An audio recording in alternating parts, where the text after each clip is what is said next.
Ya tenemos con nosotros a Henry Ebrard, quien es economista, consultor privado, profesor universitario, investigador. Gracias por acompañarnos y bienvenido, Henry. Muchas gracias, Adalberto, gracias a todo el equipo de Uno más Uno y por supuesto lo que todavía estamos a tiempo para desear todo lo mejor, más especialmente la salud a ti, a tu equipo y por supuesto a todo el público de Uno más Uno. Gracias, gracias. Igual, igual. Y qué bueno que estemos libres todavía de coronavirus, tanto tú Así es. como nosotros.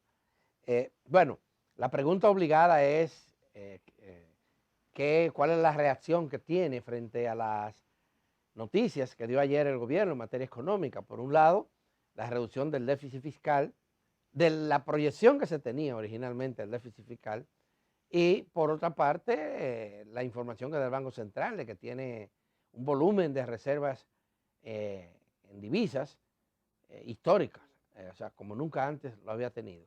Cuéntanos un poco, ¿cuál es su reacción?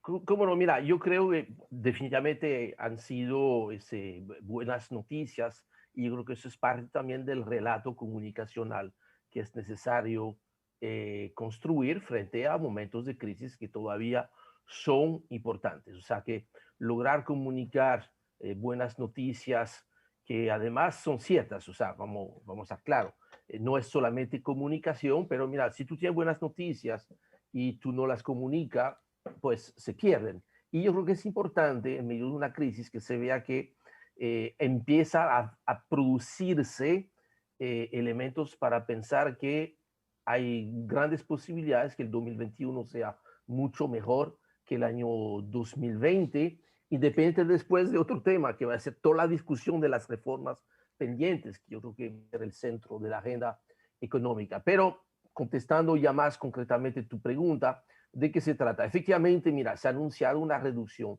de 77.000 millones de pesos en el déficit. Obviamente, ahí estamos comparando con qué? Estamos comparando con el mega déficit que se había proyectado en septiembre cuando se realizó la tercera versión del presupuesto 2020. Recordemos, a final del 2019 es cuando se aprobó la ley de presupuesto del 2020, se proyectaba un déficit de unos 110.000 millones de pesos.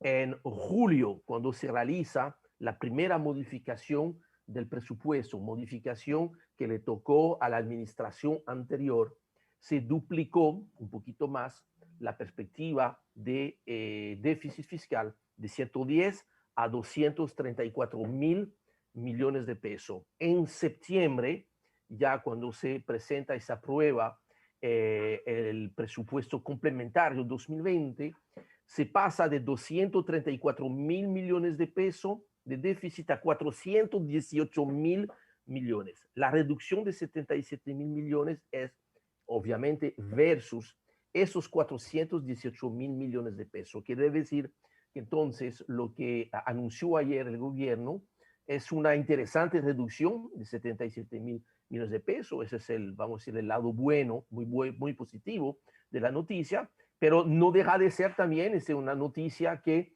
aunque no nos sorprenda, nos llama obviamente la atención sobre la exigencia de hacer las reformas en el 2021, es que con un déficit que alcanza 7.7% del PIB, 341.000 millones de pesos, eso obviamente ha provocado un incremento de los niveles de deuda que muy probablemente, no tengo todavía las cifras preliminares del cierre de diciembre de 2020, pero la deuda pública consolidada de la República Dominicana habrá alcanzado el 70% del PIB.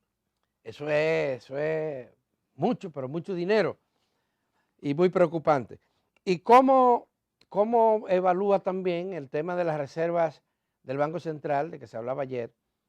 Esas reservas se deben, ese incremento significativo se debe fundamentalmente al dinero que entró por los bonos o el endeudamiento externo. Sí, mira, hay una serie de cosas. Definitivamente, Ujú.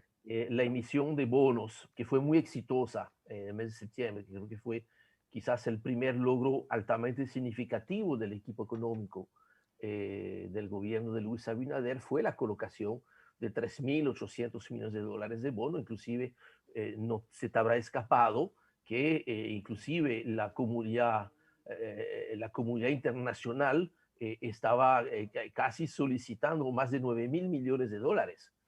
Había realmente mucho apetito por los bonos de la República Dominicana, porque la República Dominicana, a pesar de la crisis que tuvimos que enfrentar durante el año 2020, que de cierto modo nos va a seguir acompañando durante el 2021, pues la República Dominicana se percibe desde el exterior como uno de los países que más rápidamente va a recuperarse de la situación de crisis por dos razones. Primero, el mismo rebote que ya se observa en la economía de los Estados Unidos, y la República Dominicana es probablemente el país que más aprovecha esas recuperaciones de la economía de Estados Unidos. Un buen ejemplo de esto, Adalberto, que fue una de las sorpresas muy interesantes del tema del COVID, es que a diferencia del sector turismo, que todavía no va a tener una franca recuperación durante el primer semestre de 2021,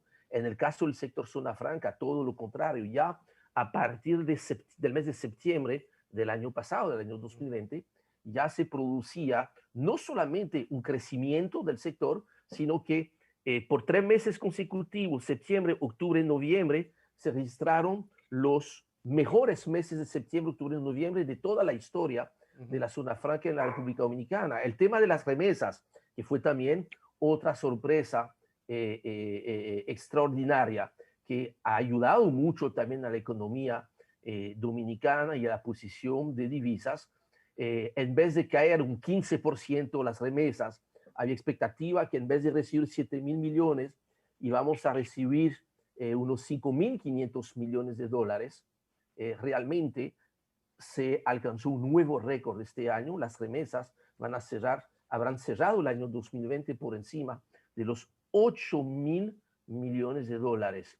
Y es interesante observar que dentro de las medidas que ya va a poder implementar el nuevo presidente de los Estados Unidos, Joe Biden, porque ya se confirmó que el Partido Demócrata conquistó también la mayoría en el Senado, y entonces ya tiene el control de la Casa Blanca, de la Casa de Representantes, de la Cámara de Representantes y del Senado. Va a poder implementar una serie de medidas, y una de las cosas que quiere hacer Joe Biden, de un lado, incrementar los impuestos, no necesariamente es bueno para la República Dominicana, pero del otro lado, seguir incrementando y acompañando los programas de transferencias, que ha sido el motor principal de las remesas hacia la República Dominicana. Entonces, tú ves también que eso fue un buen ejemplo de cómo se ha solidificado, a pesar de la crisis, la posición de divisas del Banco Central. Recordemos que entre enero y julio del año pasado se había producido la mayor devaluación del peso dominicano desde la crisis bancaria del 2003-2004. El peso llegó a devaluarse en cerca de un 15% frente al dólar, inclusive con exceso de dólares. Y a partir del mes de julio, y creo que la reconducción del gobernador del Banco Central ha sido también un elemento estabilizador en este sentido. Hemos visto que no solamente se logró estabilizar la divisa, sino que inclusive el dólar ha bajado durante el periodo noviembre-diciembre frente al peso dominicano, y eso ha permitido que entonces el dólar cerrara en 58 pesos con 32 centavos, muy por debajo de la expectativa que hablaba de probablemente tasas alrededor de 60 pesos al cierre del 2020. O sea que esas son buenas noticias. Obviamente no es suficiente todavía para celebrar. Apenas estamos cumpliendo una semana en el año 2021, pero eso son buenas noticias y las vamos a necesitar, porque fíjate una cosa, el precio del petróleo ya supera los 51 dólares por barril. Y o sea que ha vuelto a subir. Ha vuelto a subir porque de cierto modo el petróleo es como el termómetro de lo que pasa con la economía global. Al recuperarse la economía global, que es una buena noticia para la República Dominicana, hay un costo que tenemos que pagar, que por cada dólar que sube el barril de petróleo le cuesta a la República Dominicana un poquito más de 3.000 millones de pesos la factura petrolera. Entonces, hemos tenido un incremento de casi $10 en menos de 6 semanas. La ecuación, la multiplicación es muy fácil. Entonces, eso le tengo que poner la atención porque ustedes han visto como en las últimas 7 semanas hemos visto un fuerte incremento de los precios de los combustibles y todo debe indicar de que mañana los precios de los combustibles volverán a subir. Bueno, para concluir, Henry, ¿cuáles son la perspectiva de la economía para el año que viene? ¿Podrá el gobierno lograr un pacto fiscal como se ha propuesto como meta y un pacto eléctrico en este año? Mira, Alberto, yo creo que curiosamente este año tendríamos que tratar de no focalizarnos tanto en los objetivos que son números, ¿no? El número del PIB, el número de la inflación, el número del dólar o la cifra del petróleo. Creo que lo más importante es lo que tú acabas de mencionar. Tenemos que lograr, y el país tiene que lograr, la gran transformación que nos ha permitido, porque nos ha obligado de cierto modo, esta crisis. Esta crisis ha desnudado la verdadera situación social y económica del país. Recordemos, y no quiero remover el cuchillo, ¿no? Pero el discurso del 27 de febrero del año pasado, el presidente Medina, el expresidente Medina, hablaba de que la República Dominicana se había convertido en un país de clase media y 3 semanas después había que despachar comida a más de la mitad de los hogares de la República Dominicana. Entonces, creo que esta crisis y un país, Henry, de clase media y la mitad de la población, para acceder a salud tiene que depender de un seguro estatal, porque no tiene con qué pagarlo. Así es. Y de cierto modo, antes de la crisis, claro, un poquito menos ahora, porque la crisis ha significado una baja importante de la economía en términos de dólares. De hecho, la República Dominicana no recuperará su nivel de riqueza en dólares que tenía en el 2019 hasta finalizar el año 2023. Eso es uno de los costos grandes de esta crisis. Pero todavía yo creo que el potencial nos muestra que la República Dominicana puede ser un país relativamente rico, pero todavía lleno de pobres.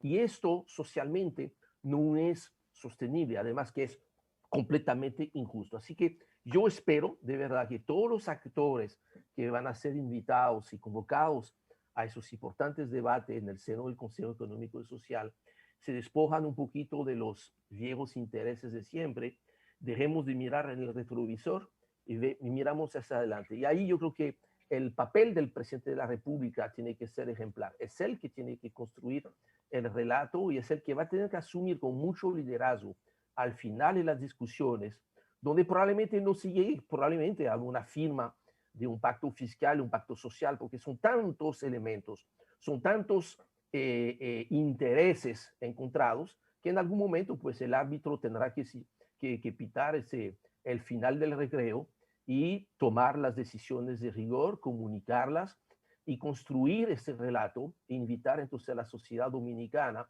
donde también todo el liderazgo intelectual, liderazgo empresarial, las comunidades, todos tenemos una responsabilidad en esta discusión, porque a fin de cuentas, mira, es para nosotros que se está haciendo este ejercicio y tenemos la oportunidad este año de construir ya finalmente la República Dominicana en la cual todos queremos vivir. Bueno, muchísimas gracias, Henry, por haber atendido nuestra invitación. Y a ustedes, amigos y amigas televidentes, que no se muevan, que vamos a hacer una pausa para volvemos inmediatamente con nuestra segunda entrevista del día. César Pérez, sociólogo,